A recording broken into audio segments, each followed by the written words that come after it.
Welcome everyone, and thanks Web for invitation. It's the first time I'm here. I'm very happy to be here. Today I want to talk about, I think a lot about, in my research, about priors and how to use priors for image reconstruction. And today I'm going to present some line of work about a different type of priors, so slightly less mainstream type of priors of introducing regularization for imaging inverse problems. And I'm going to kind of explain it. So the setting is traditional imaging inverse problems, right? I want to recover image X. I have measurement Y. There is a forward model, which is A. So, MRI it would be Fourier transform. In optics, it would be something else, and so on. There's a forward model. And basically, we want to go back to image X given the measurement Y. So the reason I'm putting this up is a lot of people are familiar, but I want you just to remember the notation. So I'm using A for the actual problem I want to solve. Okay, so that's my test time forward model. All right? And of course, a lot of imaging inverse problems can be mapped to the setting and applied in the same way by designing an algorithm for this. And of course, another thing which is important is that deep learning really transformed the way we think about priors, right? So one example I like to use, like 10 years ago, just 10 years ago, doing block and painting of this form was not really possible, right? The priors got so much stronger through deep learning that we can now try to predict, it might be wrong, but try to predict whatever is missing in this case. And one of the algorithms I'm going to talk about can do something like this, just like generative models nowadays. All right, so the major focus in the field has been on designing priors, and this is something that has interested me over the years. But the reason for it is because if we're trying to solve this inverse problem, y equals ax plus noise, typically measurements themselves cannot fully constrain the solution, so because of noise or because of any type of undersampling. So what we usually want to do is we want to constrain x to be from some manifold, some kind of lower dimensional distribution, right? And if you think about it, modeling this complicated, high-dimensional subset of images has really taken a lot of effort over many, many, many years, right?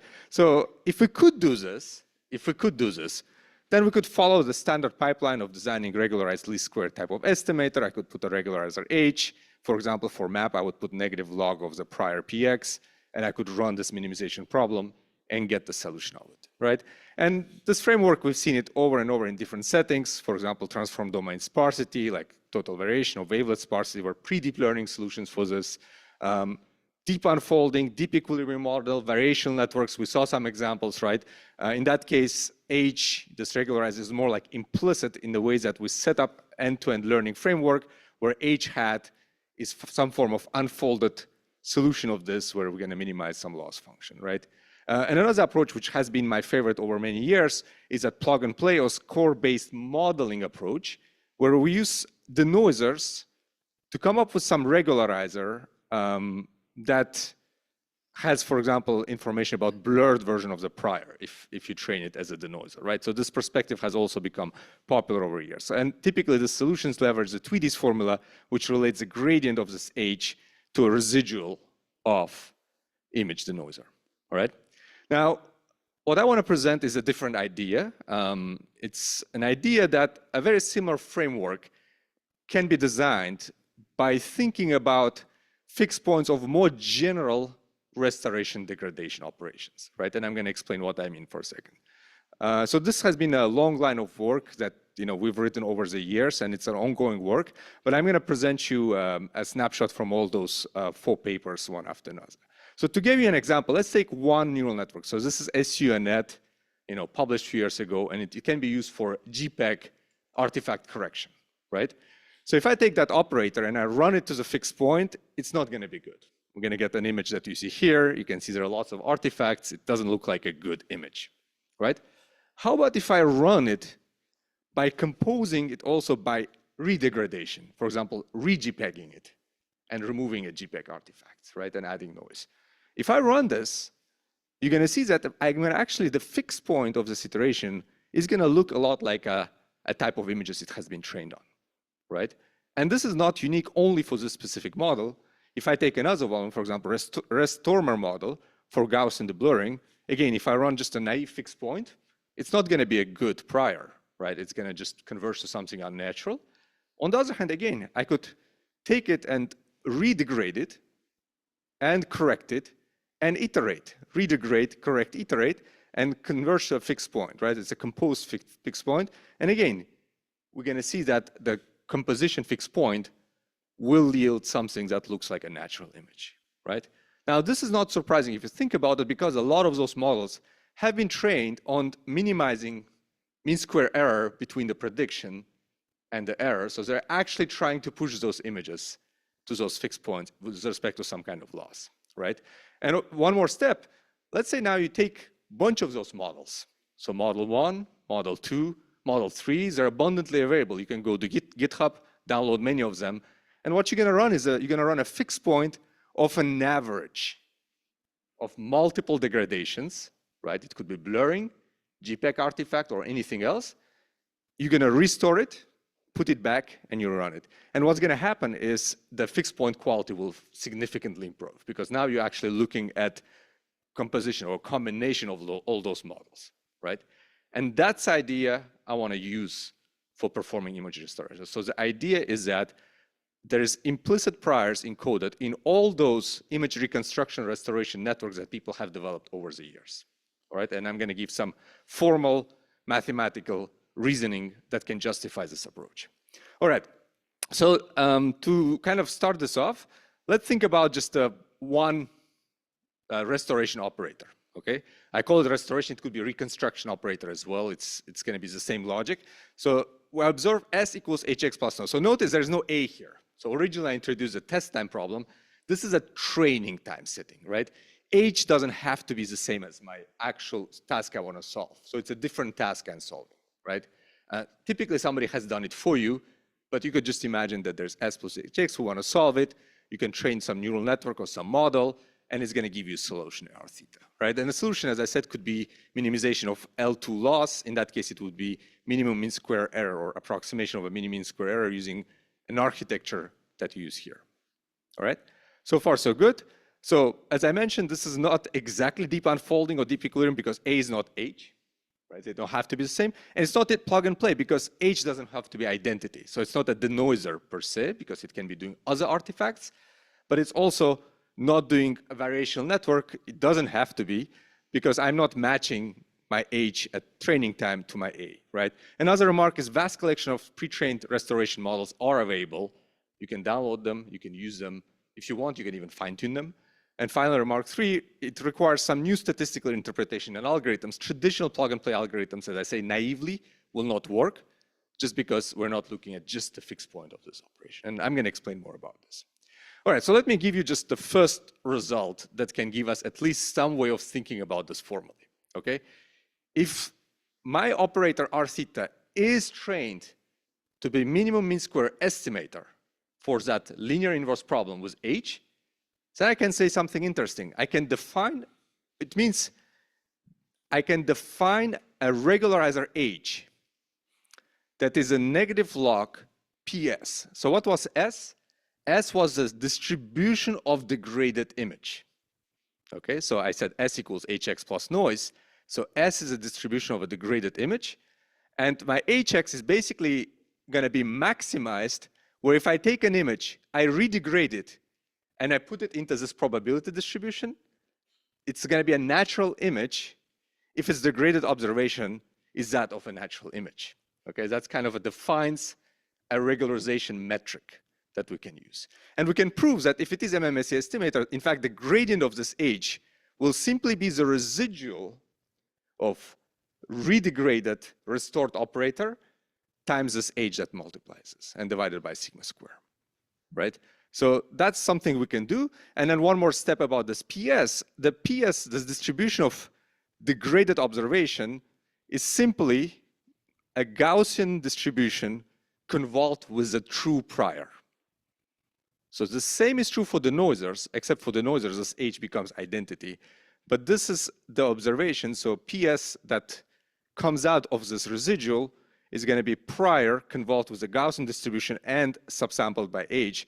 And if H goes to identity and sigma goes to 0, just like we do with diffusion models, except without H, the PS will converge to PX, right? So we get access implicitly, indirectly to PX by taking the residual of the restoration model, right? The input-output residual of the restoration. So the key is, this is not easily tractable. I don't know it. I don't have access to it. But this I have access to. I can have a restoration model. I can put in an image by degrading it, take the residual, and it gives me access to that gradient that now I can use in optimization. All right? Now, if you look at this, there's a first problem that comes in with this. And the first problem is a key problem, is that this gradient is not sensitive to the null space of H. Okay, so what does it mean? I'm training it to solve for Hx, but this specific gradient is going to be insensitive to anything that is null space of H. And then that leads to some extensions I want to talk to you about. All right, and that's the idea of the SHARP, which is stochastic deep restoration models. So this is something I've done with colleagues at Google. In this case, we basically take it from this idea, and we're going to introduce a regularizer. Okay, a new type of regularizer. And the regularizer simply says the following. I have pairs of degradation of operator, which means H, some blurring, JPEG artifacts, and so on. And N is the noise. I'm going to sample those. And I'm going to basically define my H to be negative log of probabilities of all those degraded observations. And I'm going to basically average them all. Okay? What does this mean? The regularizer Hx promotes solutions whose multiple degraded observations are that of a natural images. Okay, so H will be minimized if I do a bunch of degradations of that image, and I look the degraded versions, and they all look like the way natural images would be degraded. Okay, so that brings some kind of regularization concept out of the pre-trained models. And we can plug this into minimization problem, right? I can put now Gx here, where I can actually put A, my actual data fidelity term. I'm going to put this H as a regularizer here. And by reusing the result before, you can prove, in fact, that the gradient of this regularizer will be expectation over H and so the ones you train on a noise of all this, of the residual, basically, which is the input and output of this neural network. Okay, for each degradation, you simply take a residual. You can take the H, and then you just need to average, and you're going to get the gradient of this, which basically allows me to easily design a stochastic gradient descent-like algorithm that is going to solve this inverse problem by using the fixed points of this regularizer, of this restoration neural network as a regularizer, right? So if you look here, this is final algorithms that you could run. I'm going to take Gx gradient here. I'm going to put H hat here, where I'm going to, at each iteration, take one degradation. It could be JPEG artifact removal. I'm going to take the intermediate solution, degrade it, restore it, apply the degradation, and put it back. And then I'm going to iterate this algorithm over and over and over again until it's going to converge to a minimizer of this loss function, right? And that's provable that it minimizes this loss function.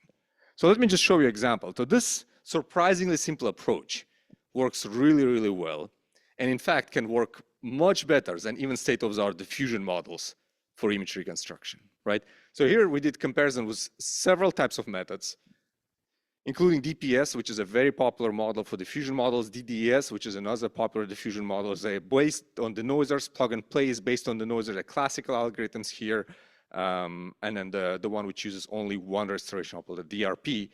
And you can see across the board, this method works well, quite well. And this is for multi-coil simulated MRI restoration from 8 times subsampling, okay? Now, the way this algorithm was designed here is we're solving 4 times and 6 times accelerated MRI reconstruction, but we're using 8 times subsampled MRI restoration operator as a prior. So there's a mismatch, okay? The prior is trained on 8 times subsampling, but we're applying it for 6 and 4 times subsampling. And the reason it works well compared to the noisers is that the algorithm is familiar with the type of artifact patterns that you would see at intermediate iterations of the algorithm. And if anybody is interested, I can talk about it quite a long time afterwards, all right? But the long point short, the performance of this algorithm is going to be pretty good by simply using restoration operators. All right? Another point I want to make is if you want to make an algorithm like plug and play or the ones based on diffusion models, you need to train image denoisers. If you want to train image denoisers, typically you need clean, fully sampled images to add noise to and to train denoisers. One of the beautiful aspects of restoration operators is they can be fully trained without fully sampled data. Okay? And that's the argument I want to make, and one of the justification is, again, something we've been working for a bit. So the way you can train a restoration operator, and this is just illustrating in the case of MRI, if I don't have any fully sampled data, one idea people have used across the years was to say, you know what, I'm going to consider two subsampled measurements of the same object. Sampling patterns are not the same, right? It's a different sampling patterns.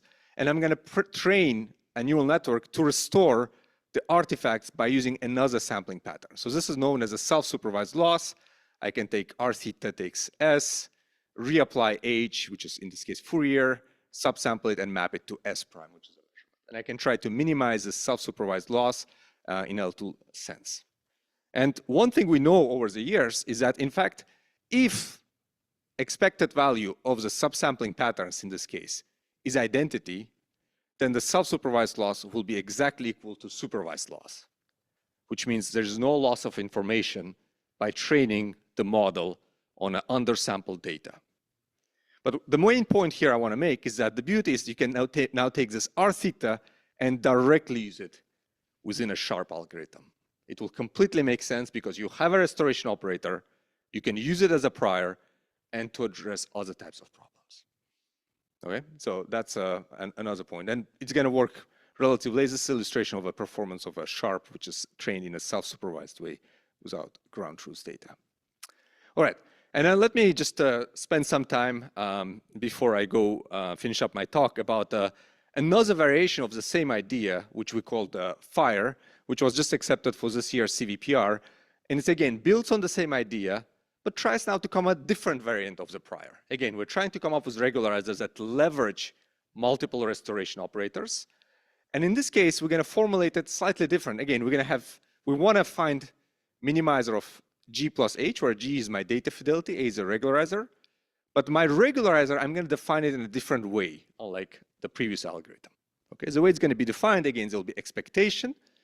What we're going to do is we're going to look at fixed point sets of degradation restoration pairs, right? Again, JPEG artifacts, MRI subsampling, noise could be one, blurring. So degradation, restoration together gives me a pair. I can look at fixed points of this degradation restoration things.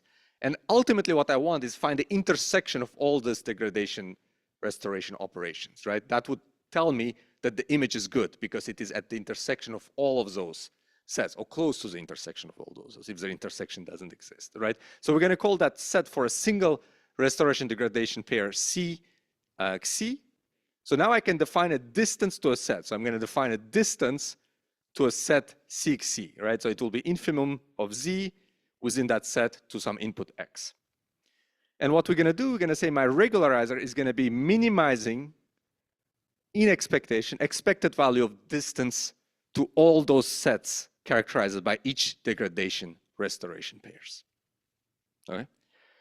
And if I run this thing, there's a nice result you can put, which is again going to give me something about the residual. So if R theta and D is a projection operator on a closed prox regular set C epsilon, then the gradient to the distance to the set, which is a fixed point of the restoration degradation pair, will simply be a residual of taking an image, degrading it, restoring it, taking the difference. That will give me a gradient towards that set of the fixed points, right? And by taking this expectation, I'm going to be pushing it at the intersection of all of those sets, okay? And by doing this, again, we can design a form of stochastic algorithm where now I'm going to just, there's no more H here, I'm going to just take the residual, I'm going to plug it in, and I'm going to iterate this algorithm. Okay? Again, similar concept to before, very simple algorithm, except here we tested it in a much more bigger set of degradations. So we looked at operations that do denoising, super resolution, deblurring. We called it FIRE. We plugged it into some stochastic algorithm and compared with diffpeer, which is a diffusion model, DPAR, which is a plug-and-play algorithm, and DRP, which was previous algorithm that I've designed. And again, this method works quite well, despite its simplicity of just leveraging pre-existing restoration operators as priors, right? All right, so that was the idea I wanted to leave. So if I summarize my points, what I was trying to advocate is that all these reconstruction algorithms we're developing, including restoration operators we're developing, don't have to be just used on the task we're doing it. So they can act as generic priors, right? And those generic priors could be combined to further improve the performance. And I basically presented you some theoretical justification why this would make sense and a couple of algorithms that can be implemented to achieve that and test out. And this is ongoing work, and I hope there will be more results coming out from this. And just a final note, this thing again end, but that was my, it ended at the right time. I finished my talk.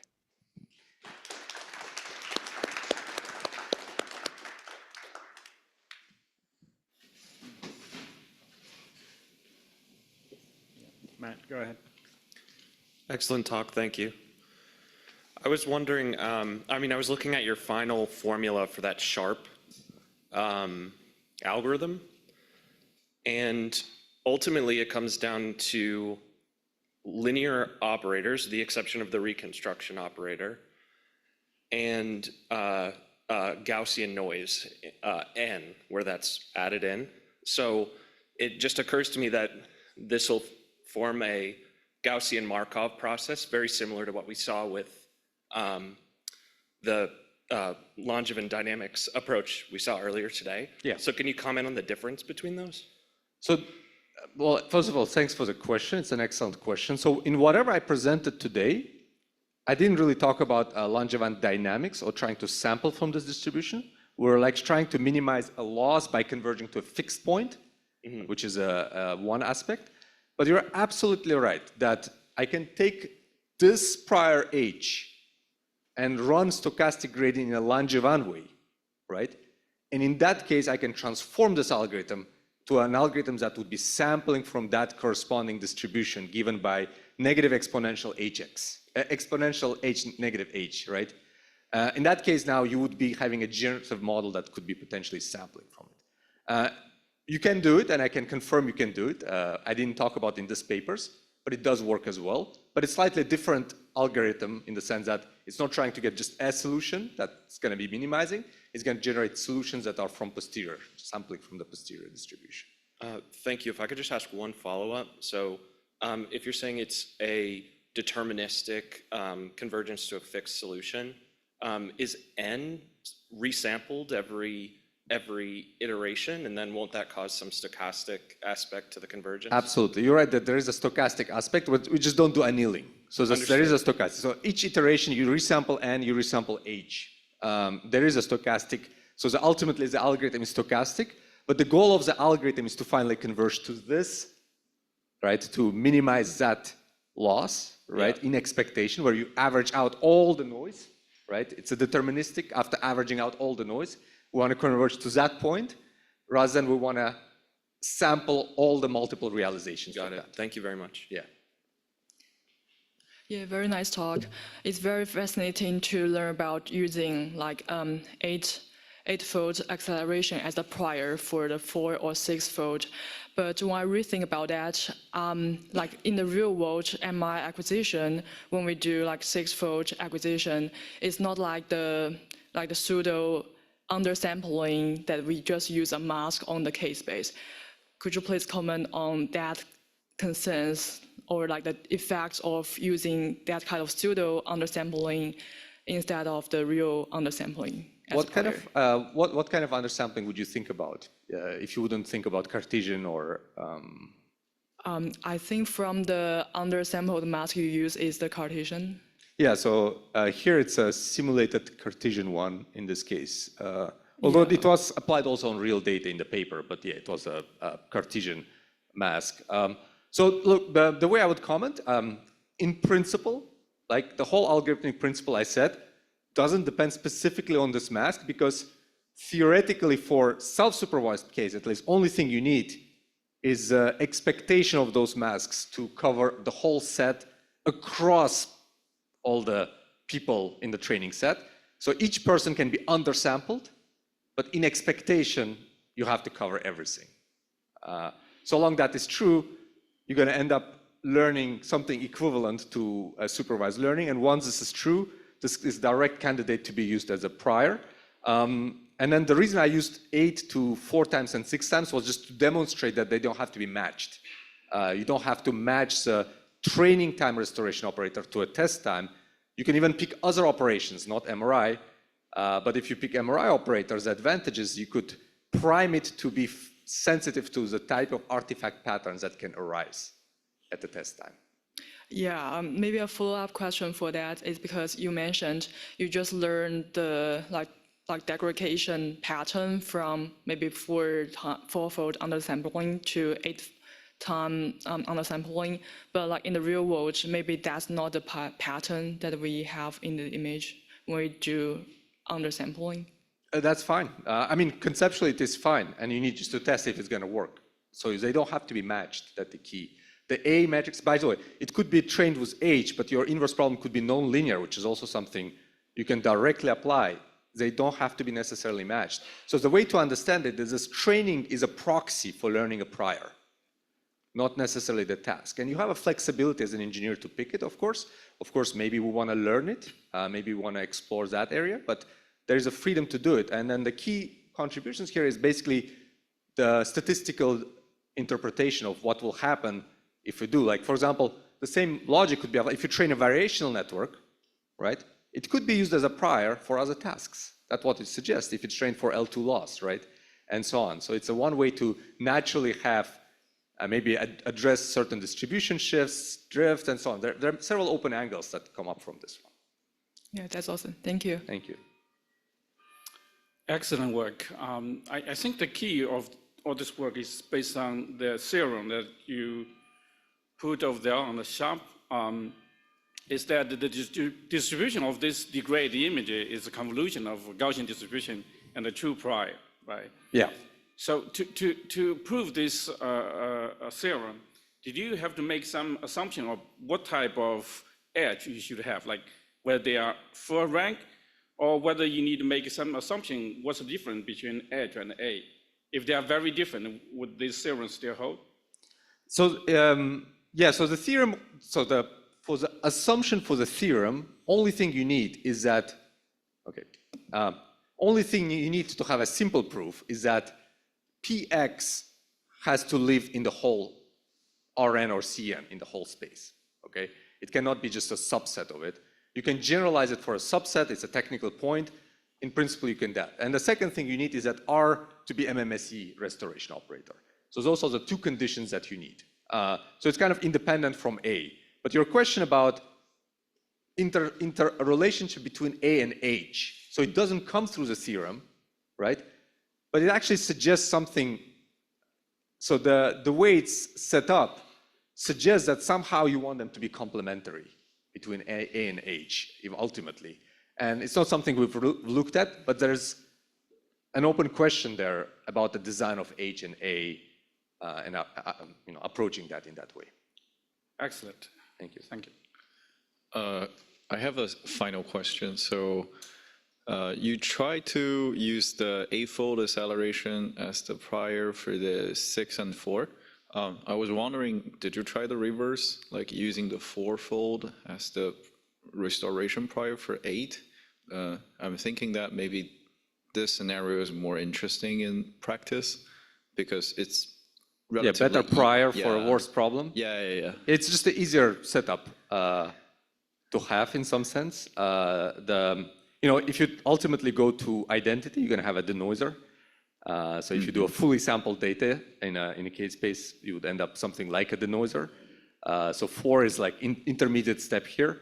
I believe we tried it. It just we went from learning a more subsample to applying it to a less subsampled case. Yeah. Okay, thanks. Yeah. Great. Thank you so much for the talk. Thank you.